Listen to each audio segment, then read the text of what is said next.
Land பண்ணி விட்டு கையை கட்டி மன்னிப்பு கேட்க விட்டவரு. இன்னைக்கு வரைக்கும் உனக்கு கிடைக்கிற ஒரு ஹிட்டுக்காக உனக்கு ஒரு ஆக்ஷன் ஹீரோ. தம்பி என்னண்ணே ஏன் கத்துது? பிஸ்கட் தீந்து போச்சுண்ணே. இந்த நாய்களுக்கு சரியா பிஸ்கட் போலன்னு வச்சுக்கோங்களேன். அது நம்ம வீடியோ பேசிக்கிட்டு இருக்கோம், நம்ம தூங்கிக்கிட்டு இருக்கோம், இல்லை ஒரு முக்கியமான விஷயத்தை பற்றி யோசிச்சுட்டு இருக்கோம், ஏதோ ஒன்று படிச்சுட்டு இருக்கோம், அதை பார்த்தா நாய்க்கு கவலையே படாது. அதுக்கு அதோட பொடை நிறையணும். பொடைனா திருநெல்வேலி ஸ்லாங்கு, திருநெல்வேலி மொழின்னு வச்சுக்கோங்களேன். வயிறு நொம்பணும். அதுக்கு நம்ம என்ன பண்ணிக்கிட்டு இருக்கோங்கிறது எதுவுமே தெரியாமல் அந்த நாய் குலைச்சிக்கிட்டு இருக்கும். பிஸ்கட்டு போட்டோன்னு வச்சுக்கோங்களேன், அந்த நாய் அழகாக வாலாட்டிக்கிட்டு அப்படியே கீழே படுத்துரும்.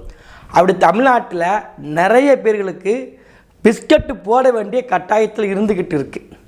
அதுவும் குறிப்பாக நான் இந்த வீடியோ பேசுறது குட்டி நான் ரொம்ப யோசிச்சுட்டே இருந்தேன். இப்படி இந்த வார்த்தையை பயன்படுத்தணுமா, நாயின்னு பயன்படுத்தணுமா? இதில் இருக்கக்கூடிய எல்லாருக்குமே என்னோட வயசு கூடனவங்க தான். என்னோட வயசு கூடனவங்க தான். யூடியூப் போட்ட ஸ்மைனராக இருக்கலாம், அப்புறம் இந்த மகிழன் சொல்லக்கூடியவராக இருக்கலாம், இந்த மில்டன் சொல்லக்கூடியவராக இருக்கலாம், அப்படி இன்னொருத்தர் இருக்கான். இந்த 4 பேருக்கும் என்னோட வயசு கூட தான் இருக்கும்.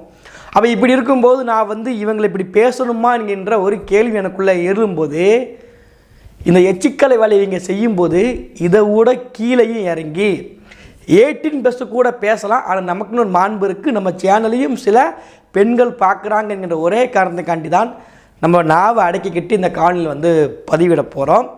அதாவது அன்றைக்கி விஜய் அவர்கள் தன்னுடைய கட்சி பேரை அறிவித்தார். அவ்வளோதான். அவர் ஒன்றுமே பண்ணல, பொதுக்கூடு கூட்டலை, அவர் பெரிய மீட்டிங் ஒன்றும் போடலை, கட்சி கொள்கை அறிவிக்கலை, எதுவும் பண்ணலை. நான் ஒரு கட்சி தொடங்க ஆசைப்பட்டிருக்கேன், இதான் என் கட்சி பேர், என் கட்சியில் இதுவரைக்கும் இருக்கக்கூடிய சாதி மத வேறுபாடுற்ற ஒரு அரசியல் உருவாக்க போகிறான்னு சொல்லி ஒரு அறிவிப்பை கொடுக்குற, அவ்வளோதான்.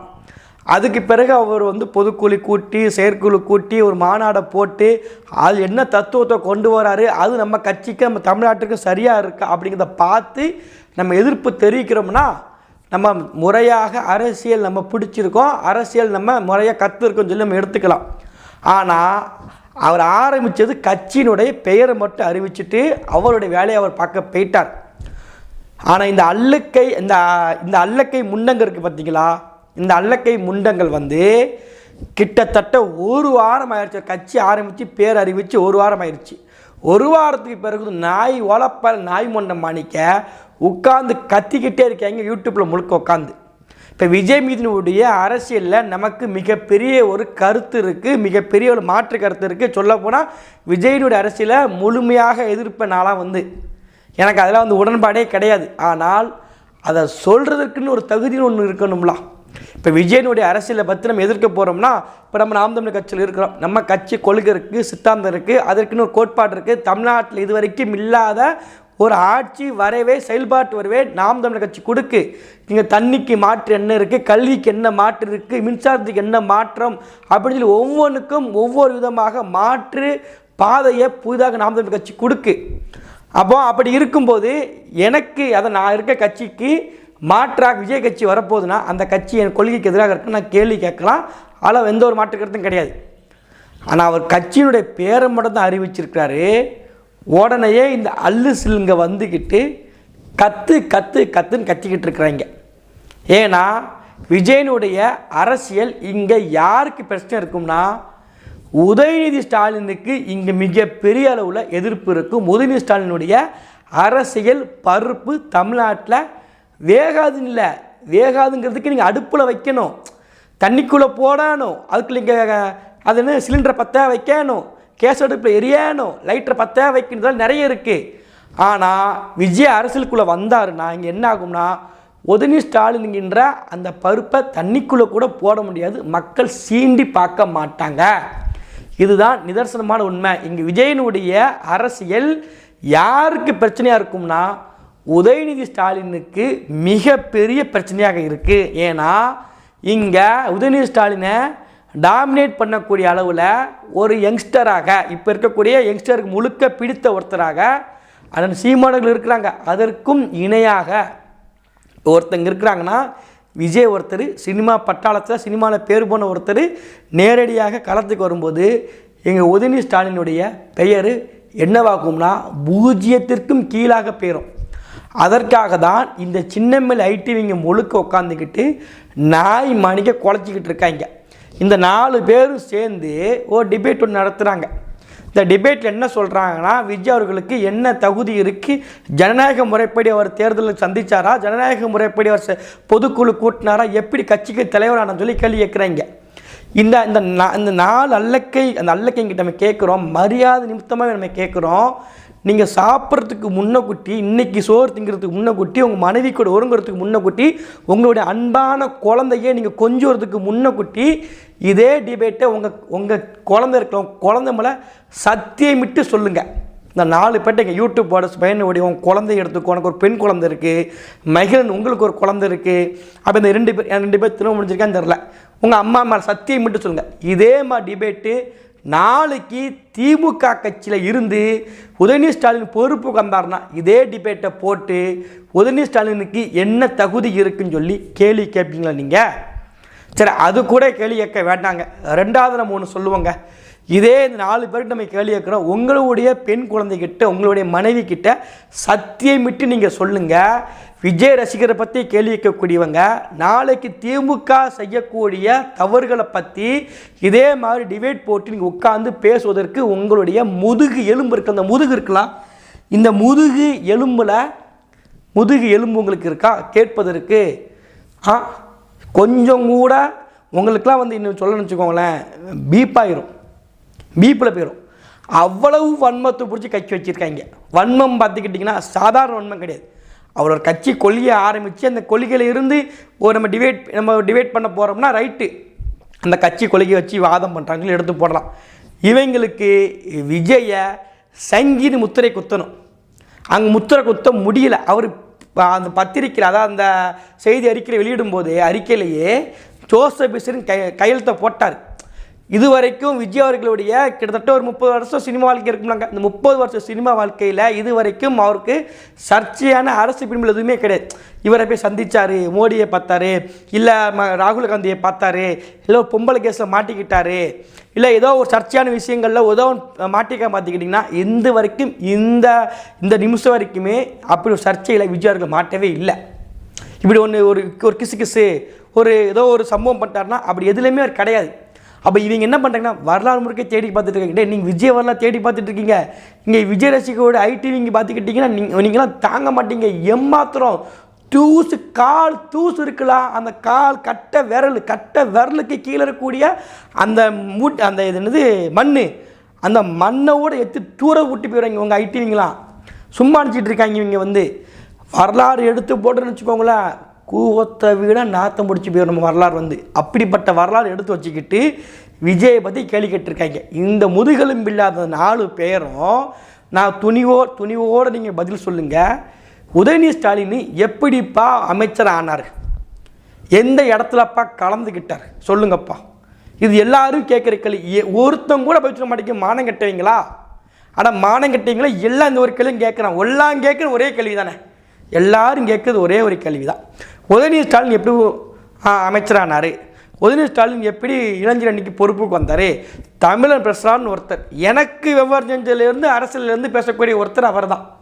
எனக்கு விவரம் செஞ்சது, நான் இப்போ அரசியலுக்கு நான் வந்ததுலேருந்து டிவி தொலைக்காட்சியில் திமுக கட்சியாரப்பாக பேசக்கூடிய ஒருத்தர் அவர் தான். இப்போ எங்கே இருக்காருன்னே அவர் தெரியாத நிலைமைக்கு போயிட்டார். உண்மையிலேயே திமுகவோட இளைஞனி பொறுப்பு யார் வர்றதுக்கு தகுதியான ஆள் பார்த்துக்கிட்டிங்கன்னா தமிழன் பிரசன்னா தான்.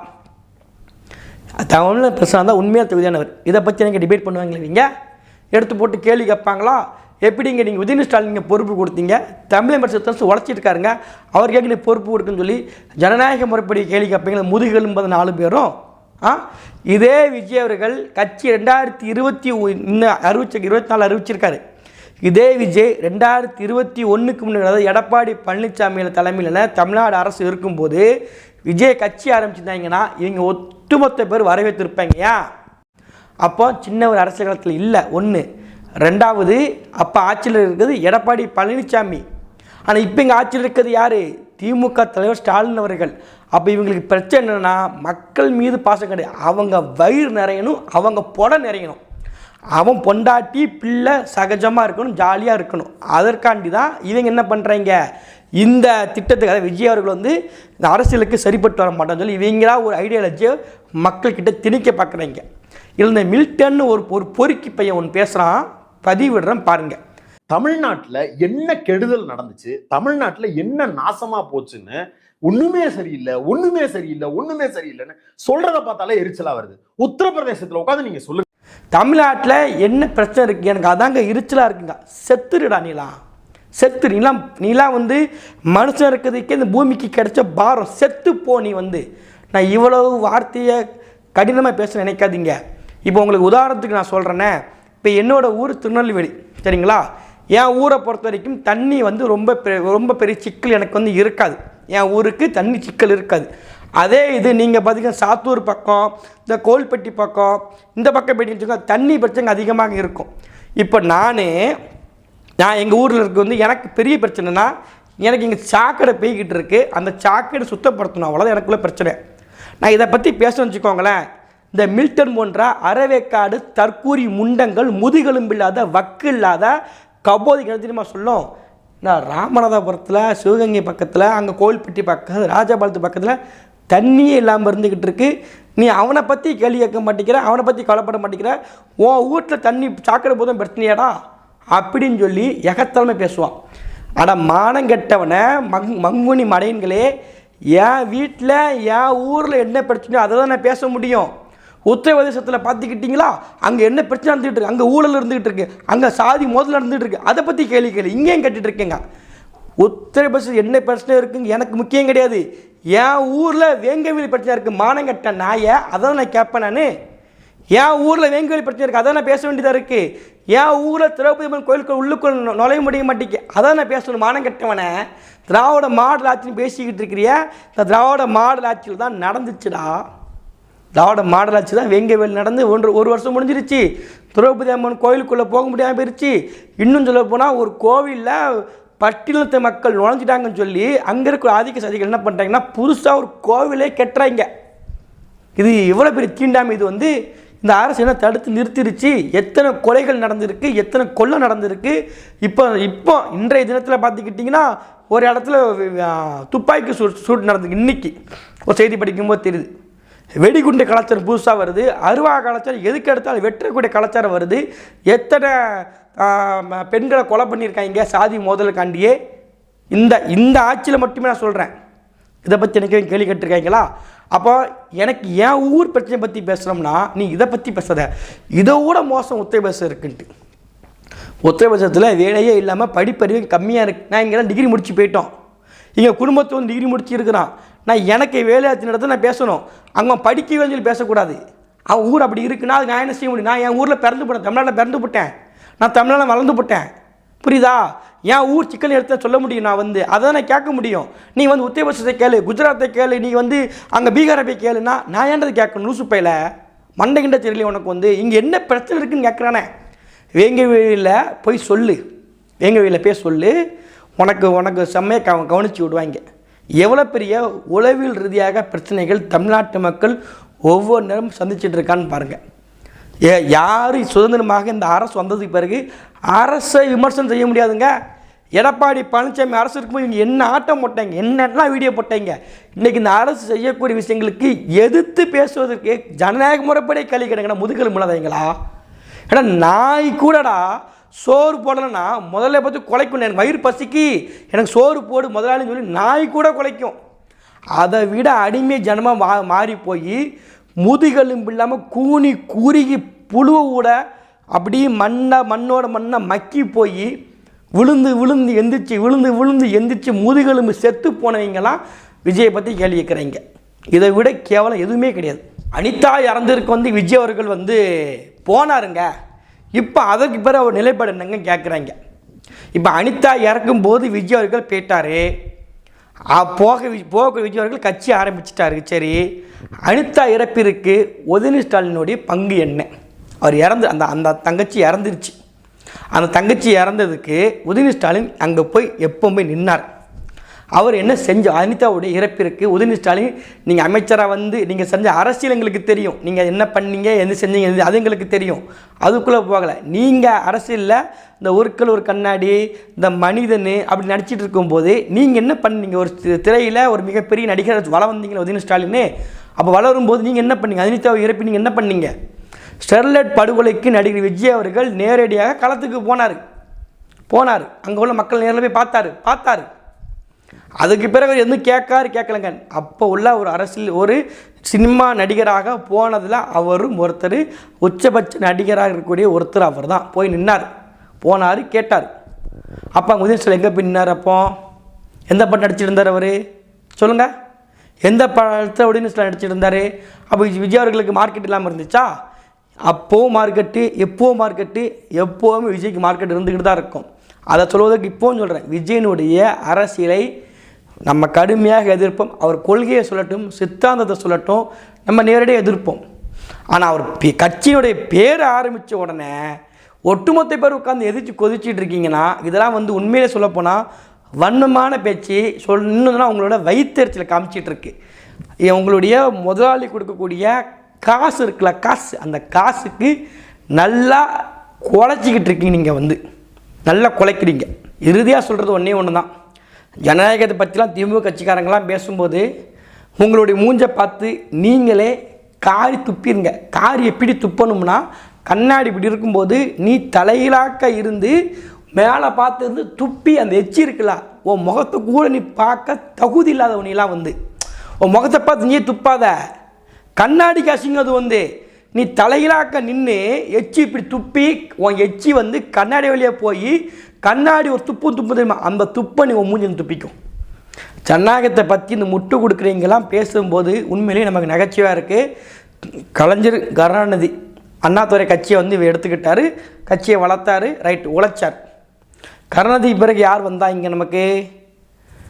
அவருடைய மகன் ஸ்டாலின் வந்தார். ஜனநாயக முறைப்படி பார்த்துக்கோங்க, ஜனநாயகம். அதுக்கு பிறகு ஒருத்தர் புதுசாக வரப்போகிறாரு. யாரும் பார்த்துட்டிங்கன்னா உதயநிதி ஸ்டாலின் அவர்கள். உதயநிதி ஸ்டாலின் அவர்கள் திமுக தலைவர் வரமாட்டாருங்க, நான் தைரியமாக சொல்கிறேங்க அப்படின்னு சொல்லி இந்த 4 முதுகலும் இல்லாத பசங்களும் பேசுவாங்களா? இந்த 4 முதுகலும் இல்லாத தற்கூரி முண்டங்கள் உதயநிதி ஸ்டாலின் திமுகனுடைய தலைவர் வரமாட்டாங்க. உதயநிதி ஸ்டாலின் கூட விட்டுருங்க, போங்கங்க. அவர் கட்சிக்கு வந்துட்டாருங்க, கட்சிக்கு இளைஞர் பொறுப்புக்கு வந்துட்டாருங்க, அவர் விளையாட்டுத்துறை அமைச்சர் ஆகிட்டாருங்க, சட்டமன்ற உறுப்பினர் ஆகிட்டாருங்க, போங்கங்க. அவர் கூட தலைவர் ஆகிட்டுங்க, போட்டுங்க. ஆனால் மானம் கட்டுவீங்களா? நேரடியாக ஒரு கேள்வி கேட்குறேன், துணிவு இருக்குமா உனக்கு சொல்வதற்கு? இந்த இருக்கு பாரு, இந்த முதுகெலும்பு தானே கேட்குறேன். இந்த முதுகெலும்பு இருக்குமா? அந்த 4 தற்கொலை முண்டங்கிட்ட நம்ம கேட்குறோம். உதயநிதி ஸ்டாலினுக்கு பிறகு திமுகவில் இன்பநிதி ஸ்டாலின் வரமாட்டாருன்னு சொல்லி நீங்கள் பேசுகிறீங்க. நீங்கள் பேச முடியுமா? உனக்கு வரக்கூடிய தலைமுறைக்கு நான் சொல்லி விட்டு போயிடுவேன். இப்படி வந்தாங்கன்னா நான் இல்லைனாலும் பரவாயில்ல, நீ எனக்கும் சார்பாக எச்சிலாம் சேர்த்து வச்சு இவங்களை உட்கார வச்சு 4 பேர் வாயும் பொழந்து மூக்குக்குள்ளேயும் வாய்க்கும் துப்பிட்டு போட மகனே சொல்லி விட்டு போயிடுவேன். இல்லை நீ போனாலும் பரவாயில்ல, உன் குழந்தைக்கு சேர்த்து சொல்லிட்டு போயிடுவேன். இவன் குழந்தை வளர்ந்து தெரியுமா, அந்த குழந்தை முடிஞ்சால் துப்பிட்டு போயிருன்றேன். அதுக்கு சொல்ல முடியுமா? உனக்கு சொல்லதுக்கு உனக்கு துணிவு இருக்குமா? சொல்லிட முடியுமா? ஒரு வார்த்தைக்காச்சும் விஜய் ரசிகர் விஜயனுடைய தலைமையை எதிர்த்து பேசிடுவாங்க. என்னங்க தலைமை, நீங்கள் விஜய் கட்சி நடத்திட்டு இருக்கோம், கட்சி ஒன்று பாங்கன்னு போயிடுவாங்க. ஒரே ஒரு முறை திமுக தலைமை எதிர்த்து பேசி உயிரோடு இருந்தீங்களா, நாளைக்கு உன் வீட்டில் உன் பணம் இருக்கும், உன் பொண்டாட்டி உட்காந்து அழுதுட்டுருவான். ஏன்டா என்கிட்ட எச்ச பொறுக்கி வாங்கிட்டு இருக்க, எச்ச பொறுக்கி நீங்கள் தலைவரை பற்றி தப்பாக பேசுவோம் சொல்லி வெட்டி போட்டுருவான். நடந்துடும். இந்த பல நாளாக சொல்லிட்டு இருக்க அந்த தமிழ் கல்வி அண்டா செஞ்செல்லாம் திமுக செய்திருப்பல மாறுறதுக்கு முக்கிய காரணமே உயிர் பயம்தான். அவனுக்கு ஒரு அம்மா இருக்குது, ஒரு மனைவி இருக்குது, பெண் குழந்தை இருக்குது. நம்ம திமுக எதிர்த்து எடப்பாடி பழனிசாமி அரசு இருக்கும்போது கேள்வி கட்டுமானிக்கு திமுக அரசு இருக்குமே கேள்வி கட்டோம்னா செயலுக்குள்ளே கழுத்து நிற்கிட்டு இருந்திருப்பான் நேரத்துக்கு. அவன் பிணம் இழந்து 3 வருஷம் இருக்குங்க, இந்த ஆட்சிக்கு 3 வருஷம் இருக்கும்ல. மே மாதம் பொறுப்பியாக்கும்போது செந்திலாம் போட்டிருப்பாங்க நேரத்துக்கு, உடன்பிறப்புக்கெல்லாம் போட்டு அவன் 3வது வருஷம் அஞ்சலி செலுத்தியிருப்போம். நம்மளாம் அவன் எதுக்கு மாறி இருக்கான்னு தெரியுது. அவனுக்கு தெரியும் திமுக கட்சி ஜனநாயகத்தை விரும்பாத கட்சி, திமுக கட்சி கருத்து சுதந்திரத்துக்கு எதிரான கட்சி. யாரெல்லாம் பேசுகிறார்களோ அவர்களெல்லாம் கொதநாடியும் கொலைவரையும் பிடிக்கக்கூடிய கட்சி திமுக கட்சி. இது இந்த அல்லு சில்களுக்கு தெரியுமா? குடும்ப பயம், தன்னுடைய வயிற்று பிழைப்புக்கு பொச்சை நிறைக்கிறதுக்கு, தன்னுடைய புடையை நிறைக்கிறதுக்கு இந்த அல்லு சிலுங்க முட்டி போட்டு முதுகெலும்பே தேங்கி போய் உடஞ்சி போய், முதுகெலும்புனா என்னங்க எங்கள் பரம்பரைக்கே இல்லைங்க, எனக்கு அப்படி ஒன்று தெரியவே தெரியாதுங்க, யாராவது இருந்தால் சொல்லுங்க எஜமா கேட்குற அளவுக்கு இருக்க அடிமைகள்லாம் விஜயை பற்றி பேசுகிறீங்கன்னா இதுக்கு மேலே சொல்வதற்கு ஒன்றும் இல்லை. இந்த தம்ப்லைன்லேயே இவ்வளோ வைக்கக்கூடாதுன்னு நினச்சேன். இதை விட கேவலமாக வைக்கணும்னு நினச்சேன். ஆனால் இவங்களுக்கு இதுவே போதும். அல்லுசிலுங்களுக்கு திரும்பி சொல்கிறது ஒன்று தான், விஜய் ரசிகர்கள் அவரோட தலைமையை பற்றி கேள்வி கேட்பதற்கு அவங்களுக்கு துணிவு இருக்கும், கேட்பாங்க. இதே துணிவு முதுகெலும்பு இந்த 4 அல்லுசிலுங்களுக்கும் இருக்கா அப்படிங்கிறத நீங்களே யோசித்து பார்த்துக்கோங்க. நன்றி, வணக்கம்.